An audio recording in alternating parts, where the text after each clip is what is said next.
You guys, these 2 new episodes were intense. Plus, we have a very special guest with us tonight. Stay tuned. I'm Maria Menounos, and you're tuned in to AfterBuzz TV, the ESPN of TV talk. Now, let the buzz begin. Hey guys! What's up? Welcome to our after show. We are talking all things Limetown. I am your host, Delia Gomez, and with me I have an awesome co-host, Suzi. Hi guys. Welcome. It's the day before Halloween and a great time to break down more of this amazing show, Limetown. Yes, and you guys, we have a very, very, very special guest, Hiro Kanagawa. You guys, all the way from Canada, live with us in studio. Thank you so much for being with us. My pleasure entirely. How are you? We're good. How are you? So excited. Very excited. Very excited. Yes, we just kind of wanted to start right off and have you tell us a little bit more about this episode and your experience on Limetown. Well, it was it was probably one of my career highlights, having this role. And it was just a fantastic experience. I kind of had to work out and, it looked good. Let me tell you, all that workout, we very much appreciated it. We did have a question about that, if you were following any type of particular workout for this role, because obviously you are playing somebody who is trying to immortalize themselves. It was interesting, when I went in for the original wardrobe fitting. Yeah. There were a whole bunch of options. A lot of them were very kind of Tommy Bahama, right? Minute pants, no shirt, open shirt. But there were also a couple of sweater options, right? Oh. And then closer to the date when we shot it, I went in for a second wardrobe fitting, and there was a shirtless option, and there was the sweater options too. Wow. So I emailed the director, Rebecca Thomas, and I said, I see that there's the 2 options. And, if you're really interested in going with the shirtless option, I'm going to, I can hit the gym hard and make it look like this guy is not just in reasonable shape as I was, but obviously if he's an immortalist and he's doing and he's a billionaire on top of that, he's doing nothing but sitting in this bunker drinking antioxidant smoothies, and getting stem cell injections or whatever he's doing. Yeah. To stay young and stay alive forever, he's going to be in not just reasonable shape, but in ridiculous shape. Yeah. So I said, if you want to explore that option, and instead of just putting him in a sweater, I will do that. And she said, okay, go for it. So it just so happens that in my town, there's an MMA gym that's run by basically world champions. It's run by a guy named Gibson Sr., who was the heavyweight champion about 20 years ago. And his wife, Julia Budd, is the reigning 4-time featherweight MMA champion. And then Lance Gibson's son, Lance Gibson Jr., he just won his first Bellator fight just this past weekend. He's undefeated. He's 3-0. And my son goes there, and they train my son. And so, over the months, they kept telling me, hey, you should come and train. You should come. So it was like a perfect opportunity for me to finally go in there and train with them. Well, you train with the best, and you can definitely see it. But So you train with the best. An MMA fighter for about, I guess it wound up being 8 weeks in all, about 2 months before we shot. I started going in to train with her. And, and that's how I got in shape for the role. That's amazing, because it really did kind of, your hard work outside of just going into set really did add so much to this character. We really bought it. And how we have to talk a little bit about the set design. What was it like? Because we couldn't help but imagine this bunker and yes, the it world. Was shocking. The episode, I think. Yeah, that was it was great. It's actually in an old bank. Really? Downtown. Yeah, it's an old bank in downtown Vancouver. It's no longer a bank. I think it's used, essentially for events and so on. I don't think there's anything permanent in there anymore. But the that gorgeous stained glass ceiling you see, that's an actual thing that's in that bank space. And then, of course, the set deck people, with all their genius and, you know, ingenuity and cunning, they created the hydroponic, you know, grow, and all of the all those plants. Now, when you went in, though, for the casting of this show, had you known about Limetown and this podcast, or did it kind of come to be, and then you know, how did you learn of the show?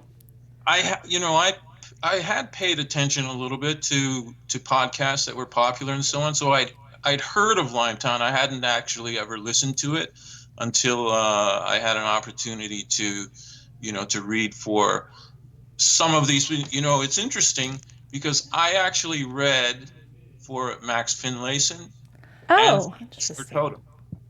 So it was it was a great experience in so. And I bet, you know, if you asked Alessandro and Louis Ferreira, the guys who play Oscar Totem and Max Finlayson, they might tell you the same thing, that they read for all three parts.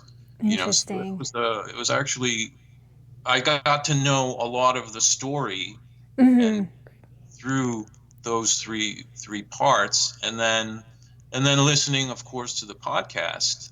I got a lot of the background information that I needed. But, you know, as if you've listened to the podcast and you've been watching the show, I think you know that there are some significant differences, and the show really kind of goes a lot deeper into some of the characterizations than the podcast. Yes, that's very true. For those of you that are joining us for the first time, we do kind of do that. We break each episode down. We go like one episode and talk about it, and we break the other one down, and then we kind of do comparisons with the podcast, just because we know that there's so many fans that follow us because of the podcast, and like stay and they want to have somewhere to like vent and talk about the show, because it's got a huge following. It was number one for a while, like it was the first show that like jumped to number one in like the fictional storytelling.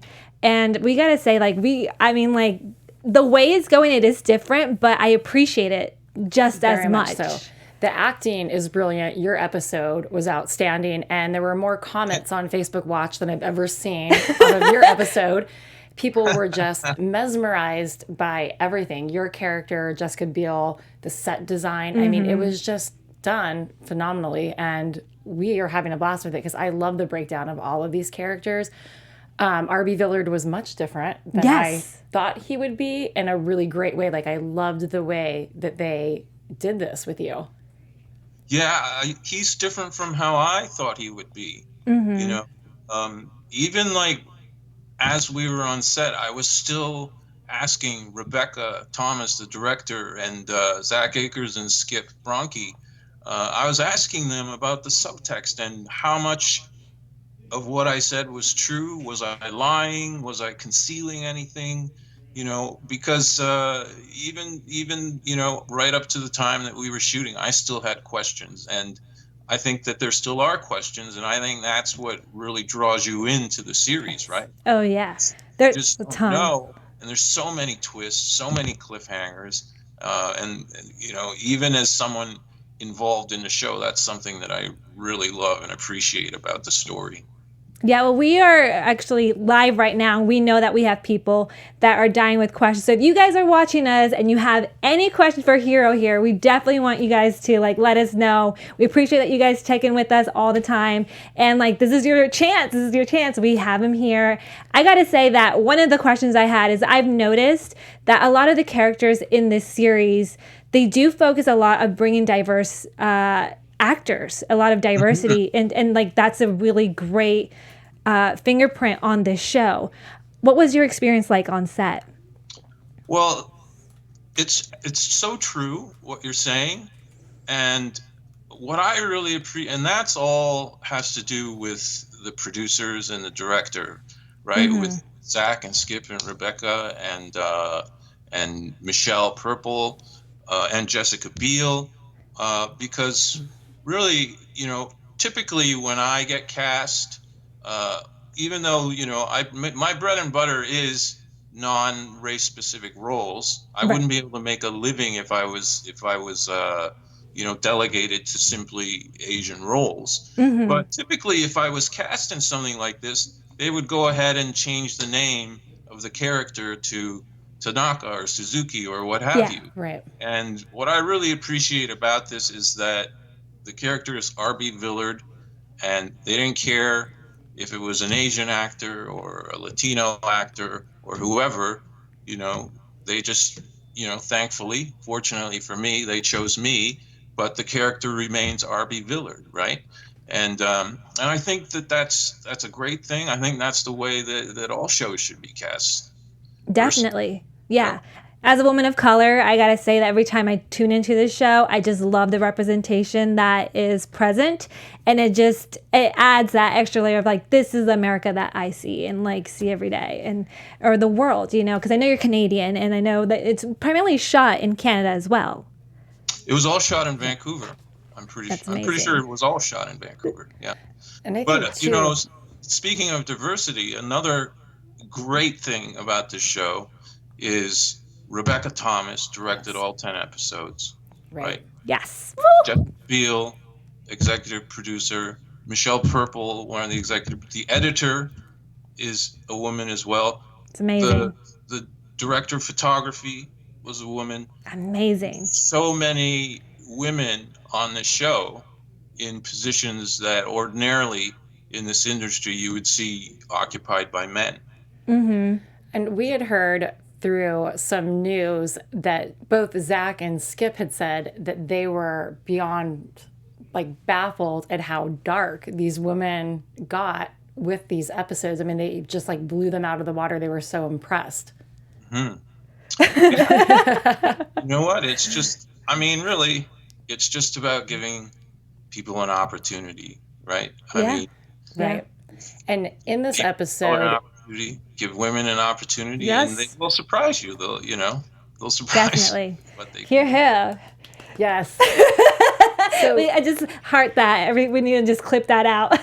But also what's so interesting about this episode is it's basically you and Jessica Biel and the majority of the episode. So what was it like? Obviously, the dynamic between you two was so great. I mean, you come off just a little bit creepy, but in this kind of intense manner as your character. But what was it like playing opposite her, and how was that dynamic?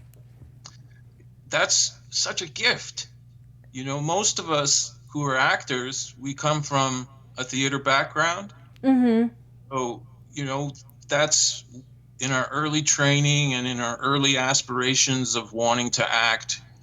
That's kind of what it's all about, being in a scene, right, with another actor and having this extended time to explore the character, explore the subtext, explore all of the nuances of the power dynamics that are going on between these two characters in a scene. You don't often get that in film and television because the scenes are so short. Right.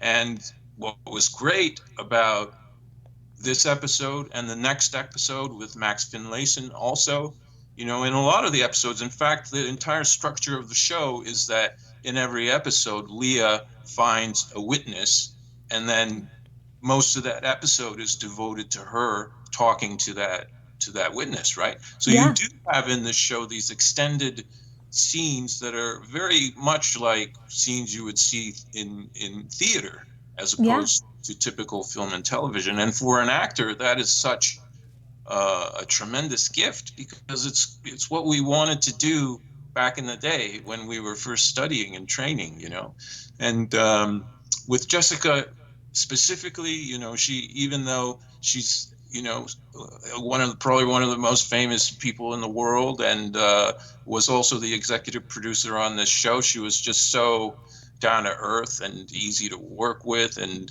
easy to talk to. And I just loved every minute that I was there working with her, So I can't say enough about how much I enjoyed working on the show. Well, we enjoyed watching it. Your episode was really great. And as we said, we had a totally different idea of who this RB Villard is. And I felt like every time they focus on a character on this show, even though you were partly responsible for Limetown. There's still a humanity to all the characters that they show that you kind of understand where they're coming from, or you're trying to at least. That it's a weird twist versus the podcast. The podcast, you just kind of idealize these characters, whether good or bad, but there's none of that like duality to them. And I kind of feel like that's what it draws me more into these shows. It's that all the characters have a little bit more and behind this. Each episode, I mean, this was the 5th episode, they just keep getting more intense and better. There are more twists and turns. And so kind of living in this bunker that he's in, I mean, just the way that it ended and your character walked away, I was like, is he coming back? So I think, again, we're just left on a cliffhanger with every episode. Yeah, I think that, thinking back as the previews and the media for the show was ramping up before it finally aired, thinking back, and I would receive comments, or I would hear from people who knew a little bit about the show, and I think there were a lot of assumptions that RB Villard was a villain, that he was heavy. There was something sinister about him, and maybe there still is, but as you say, the script and the structure of the show and the direction allows all of us actors, in fact, to bring dimension and humanity to the characters, so that he's not just, a villain twirling his mustache. Yeah, because you can see, especially in your episode, you can see that there's actual fear, a fear of death, and fear of we're all at some point, had that thought of like what happens when you die, and we all, don't think about it, but it's a scary thought. And I think having a villain who very much, has a huge drive to avoid that at any cost, that made me relate to him even in some small way, that I was like, well, I don't want to die either. Which I'm like, I wouldn't necessarily go to the extent that your character went to, but maybe I would if I had his. Multiple billions of dollars. Exactly. You can all live forever. But it did end where you want to know so much more. I wanted to know more about RB Villard. So I'm like, can he come back? But I think once again, we understand more of this character, and we want more. So I think that's what they do in every episode that's so great, is that you're craving the next episode to see what this next witness is going to be like. And each actor is so different and brings something so different to each episode, which is absolutely outstanding. It's exactly the same experience for us actors watching it, because, as they roll out, this is the first time that I've seen the entire episodes put together. Wow. And I'm having the exact same experience that you and all the other viewers are having. It's just a big thrill to see how it came together so well. Did you watch the episode that came after you, the one with Max? Yes, absolutely. What did you think? What were your thoughts? I could not watch it. Yes. We're very interested about like what your thoughts were, because I know your character kind of leads the way for the next, character that she's going to dive into and find out about. Like, we had to rewatch it a couple times to see how she, did that edit as to why she did it. And then we're like, that is why, because she knew that would lead her to Max. So I thought that was also brilliantly done. She draws Max out with that. Yes. Absolutely.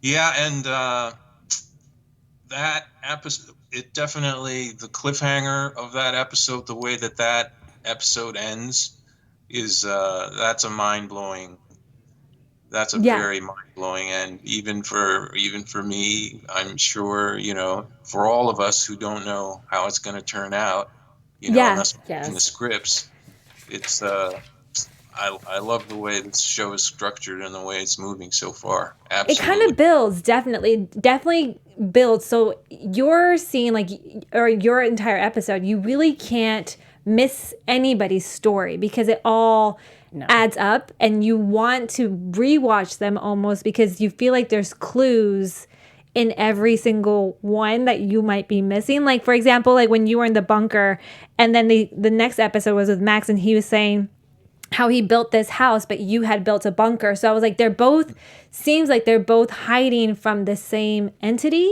It felt like that, even though we all thought that you were that entity. Right. So Yes. It's absolutely true. I think that, the obvious assumption you make is that I have something nefarious to do with the disappearances. After all, I've funded the entire program. I have this vast wealth and power. So, there's still a lot of secrets that Lia has to uncover. And the way that the show gives you the information little by little, that's what keeps us all hooked into it, right? We're all like waiting. So have you seen... and speaking of like the clues and the Easter eggs, I think that that's part of also the great structures. The fact that, Lia's job involves listening, and she also obviously has a kind of autoerotic relationship with sound. So sound is very important to the show, right? Yes. So, so I think that it is important, like every little thing that people say, that the sound is the words, the scene at the end of my episode with Lia and her mother. Yes. We're talking, but then the real meaning of the scene is not spoken, but is silent and is written on the notepad. I think that that's a very interesting moment as well. So that the entire episode thematically, there's this relationship to sound. And then with Max's episode at the end, there's the big speakers, right? That he alludes to as having an ability to screw up the transmissions. So there's that. And then I think with, what was I going to say? Thematically, like, well, you were talking about the fear of death earlier, right? And I think that RB Villard's fear of death thematically links up very closely with the fact that he funded this program. He brought all of these people to this program, and now they're all gone, and we don't know what happened to them. So, there's so many layers of, to me, as someone who loves things that are well structured, I love the fact that all of these layers accumulate and create, a very coherent universe. I think that, as people get deeper into the series and try and find their way through all of these interwoven threads, what they love and appreciate is it is like an intricate puzzle. They know that at the end, it's not all random. It's going to come together. And it is, each episode, it does come tighter and tighter together. And, it's just, that's a great thing.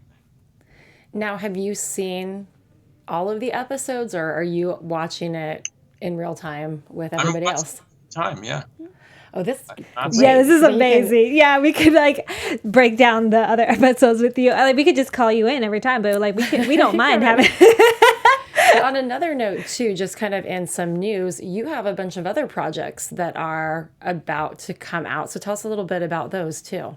Yeah, I'm also in the big Apple TV show coming out in 2 days, I guess. Day after. Yeah, November 1st. It's called SEEC, SEEC, with Jason Momoa. And that's going to be a huge right. as well. It's the production values, the cast, the crew assembled. It's going to be quite an event, I think, when it finally drops. Yeah, that has a lot of buzz as well. And then also you're playing opposite Nick Jonas? In Midway. Midway, yes. Okay, now, this is, we'll have to see. We'll have to see if I'm at, because about this time last year, I shot a scene for Midway with Nick Jonas. He's a U.S. airman who's shot down, and he winds up on my ship. I'm the captain of a Japanese ship, and it was quite a nice scene. But since then I've really not been able to get confirmation that I'm in the movie. Oh, okay. So, you know, we'll have to wait. We'll have to check it out for sure. See it and let me know if I'm in it. Well, we're excited. I mean, Jason Momoa is huge right now, and Apple TV is obviously that has a lot of buzz. So everybody, November 1st, that's when that drops. So that's kind of, you have a lot going on. And I think when people see you, we obviously recognize you. You have such a huge resume of work. And so I think, again, just this one episode on Limetown just makes me want to continue to follow everything that you're doing. Yeah. Thanks. I mean, I appreciate that. You know, I mean, look, I'm a journeyman actor. I'm not a regular on a series, you know, and I'm not a household name by any means. But yeah, I've managed to accumulate quite a few credits, and you know, I have a family. I have mouths to feed, shoes to buy, you know, phones. The kids need everything that, you know. So I'm grateful to have had the career that I've had, and in a way, I think people have the lives that they deserve and that they really aspire to, you know. And I think there were times in my life where I could have headed down to LA and had a very different career and a very different life. But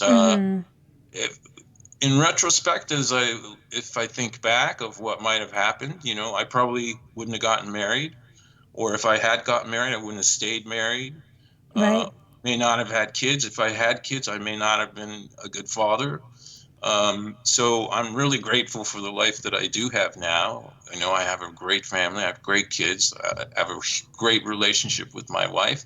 And meanwhile, you know, my career keeps, you know, plugging forward. And so I have no regrets really about the choices that I made.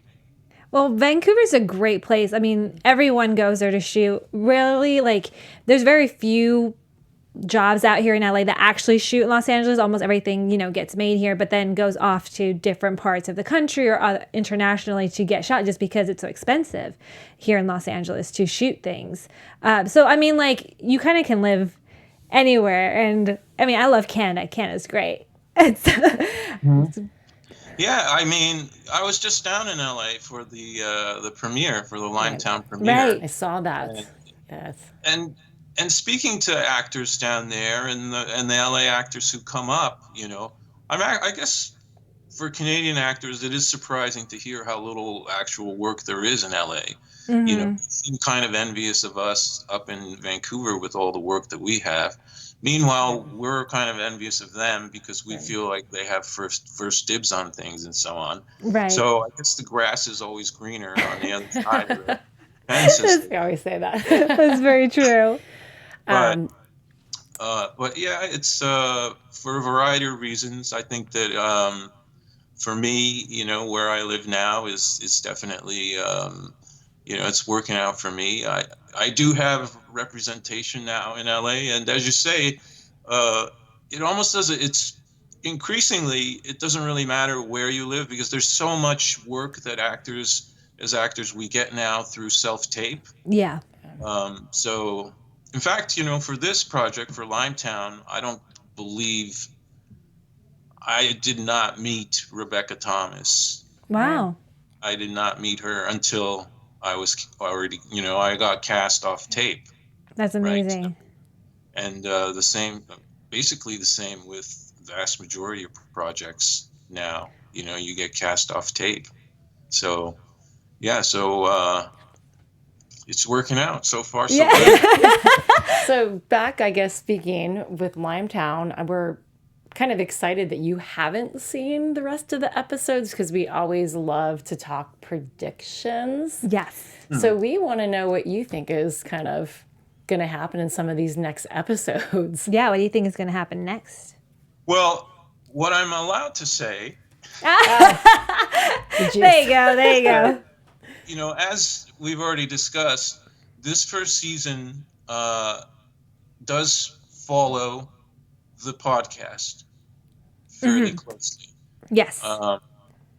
There are some major changes, as we've already seen, and some of the characters are explored at much greater depth on the series than they were able to do in the podcast.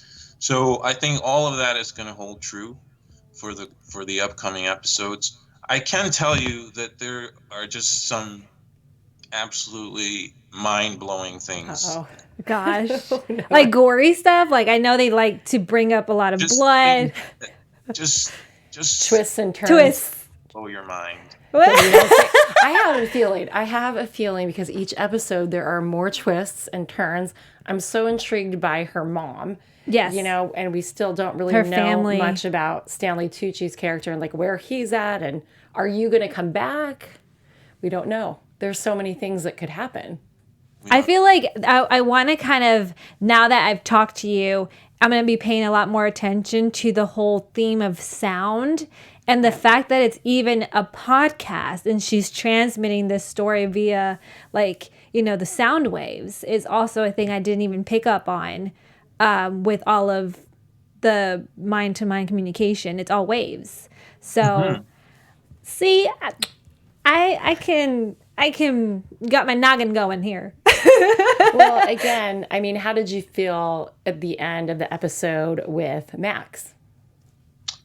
That's tragic, I think. Yeah. And it's kind of terrifying. Yeah. Yes. It's kind of terrifying because who are these people? I know. That's what we want to know. We're dying to figure it out. We really are. And you guys got to stick with us for the next couple of episodes because we still don't know. And we've gotten a little bit more, with these last two with episode 5 and 6, but we still are unsure. I mean, even with your character, you kind of go off at the end of the episode and are you going to live forever? Are we going to see you again? Are they coming to get you in the bunker? I mean, there's so many questions that they kind of just leave you hanging, which I think is fantastic because, I mean, in the second season, who knows where everything could go? Who knows? I just had a funny exchange with Zach Akers on Twitter earlier today. He'd read an article about this group of doctors who had to admit that one of their patients had died during a fecal transplant gone wrong. Have you heard about these transplants? It's getting to be a fairly common medical procedure where people with severe intestinal issues they receive fecal transplants from people who have healthy gut flora. Right. Wow. And now the transplants are often it's fecal matter, but it's been freeze dried or it's been treated. Okay. But nevertheless, what it's doing is it's actually transplanting healthy gut flora from a person into an unhealthy person, and but anyways. He'd read an article where one of these experiments went wrong and the patient died, and so he tweeted about it, and then I tweeted and said, I tried to explain to him what the medicine behind it was, and then he tweeted back that, if there's a season 2 of Limetown, the shit could literally hit the fan. I love it. We can't wait. And then I tweeted to him, well, please don't bring Villard back just to kill him off with a fecal transplant gone wrong. Oh my God. Yeah, we would. That would not be. Well, that would be hilarious for your character. That's how he dies. Really reasonable way to go. So I hope that doesn't happen. No, it won't. We know that. And what's great about, shows like this that come out 2 episodes per week and, kind of live on Facebook Watch, it just keeps gaining more and more attention. And so that's what I'm loving. Like each week, there are more viewers. There are more people that have binged the first 4 coming into 5. Yeah. So I love that it's just, It's a thrill for an actor to go on Facebook Watch, and like when, I was like, oh, 100,000 people have watched it now. Yeah. And then, a few hours later, 450,000 people have watched it. Yes. When you're on a show on TV, you don't know how many people have watched it, or you don't have any idea until the Nielsen ratings come out or something. Right. But and that you can see in comments. real time, you get to see how many eyeballs are on it. So that's actually quite thrilling. Yeah, and then I love that you can see people's comments and how much they're enjoying it and everything that they say about the episode, because, again, I think for us, for actors, and just for people in general, kind of stimulates your brain and you get excited to hear what your audience is saying out there. Yeah, I think that's one of the great things about the Facebook Watch platform. Right. I'm sure when it first came out, people didn't actually know how it was going to work. But the fact that people are right there on Facebook and they can comment and have conversations and chat all on the same platform, I think it's pretty cool, actually. Yeah. Yeah, and we want to thank you so much for coming on and talking with our audience and being able to share your time and your insights, because honestly, that's what we love to do here at AfterBuzz. We love to talk to like diehard fans who want to talk about the show, who have so much to say, have the same questions that we do, or maybe they're catching things that we can't find. So once again, we really can't express our gratitude to have you on our show. It means a lot to us. My pleasure entirely. It was a lot of fun, and thanks for having me. And I hope I have another opportunity with another show, or maybe this show again, to come back. Definitely. We will hunt you down. We will get you back on here. You have been so lovely, and thank you again. Our fans are excited. We're excited. And where can they find you on Twitter and Instagram so they can follow you? Yeah, Hiro Kanagawa TV. Perfect. Yes, I am now following you, and I'm so excited. Okay, great. Thanks so much. Yeah, thank you. Thank you so much for being here with us tonight. My pleasure. Bye, Hiro. Thank you. Right. So you guys, thank you guys so much for checking in with us. We obviously had an amazing guest today, and I feel like we got a little bit of like so many things like out of this interview, because there were so many things I didn't even think about really before. Yeah, and I like that he is watching it along with everybody else, because I'm just like, everyone is on pins and needles to see how the rest of this season goes. Yes.